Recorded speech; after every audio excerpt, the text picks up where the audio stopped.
So hey guys, I just wanted to give you some behind the scenes through the lens looks on the Nikon Z7 and portrait sessions just to see how the actual shoot happens before we do any edits or anything like that.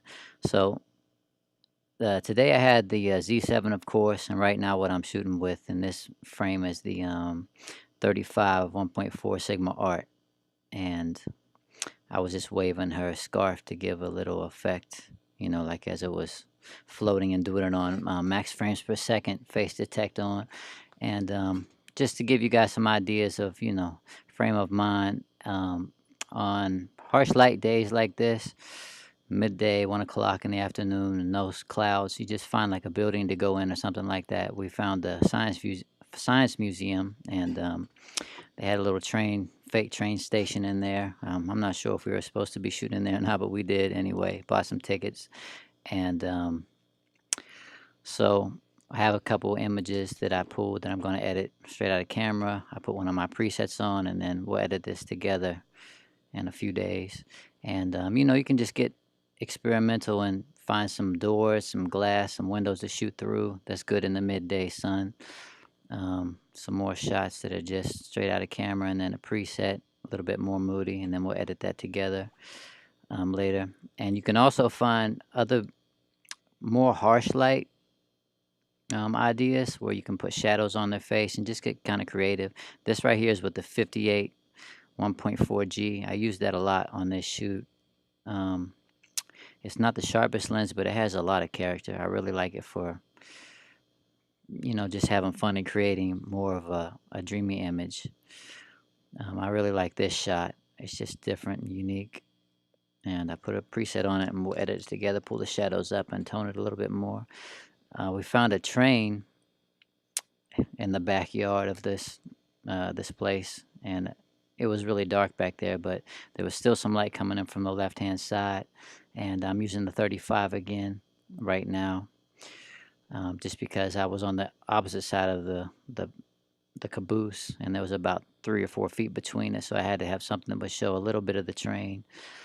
And we got a couple cool shots, and I put a little moody preset on that, and I can already tell once I edit the skin and everything, that's going to be a really cool photo.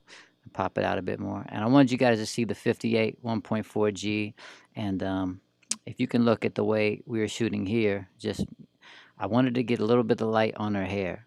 It's a really dreamy lens, and on the back of her shoulder, and just highlight the hair a bit, but none on her face. So as you can see, the highlights in the hair are there, and then I just put a preset on it. But that's really a dreamy fall off on that lens. The 85 was too long; you couldn't really see the windows. Um, yeah, I like the 58 1.4G for certain scenarios. I'm glad that it's in my bag. Today I brought everything I had. 85 1.4G, 58 1.4G, 35 Sigma Art, 105 1.4. That's a 105 shot right there. We were just doing some nerdy stuff with the glasses, and as we were waiting for the sun to go down a little bit, and the toboggan that we had, just fooling around. And then we hit a cupcake shop up and shot through the window a bit. This is with the 85. A lot of these times, these places are really cool. They'll let you shoot as long as you tag them on Instagram or whatever you want to do with it. And I just put a little preset on there. And as you can see, I like to shoot underexposed in these situations, so I can, later on when I edit these, I'll have a lot of room to add highlights and color tone, and still get the natural highlights and the bokeh balls and stuff like that in the window. So when I edit it later, I have a lot of room to play around with. So next week, I wanted to give you guys some Christmas boudoir inspiration that you might want to try. This is just some behind the scenes stuff. The Z7, I had my 48-inch parabolic softbox with the grid, um, Flashpoint Explorer 600 high-speed sync, and a model, just a paper backdrop. I wasn't using my canvases this day because I was upstairs on the wood floor, and some lights off a Christmas tree, and can create some pretty unique images that you can create for like a Christmas boudoir type look.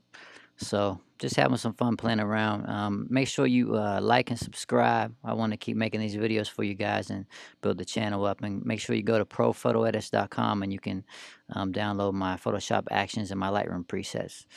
There's over 70 presets that I've made over the last couple years, and 30 or 40 of my best actions that I use. Same workflow every time to get these images. All right, see you later.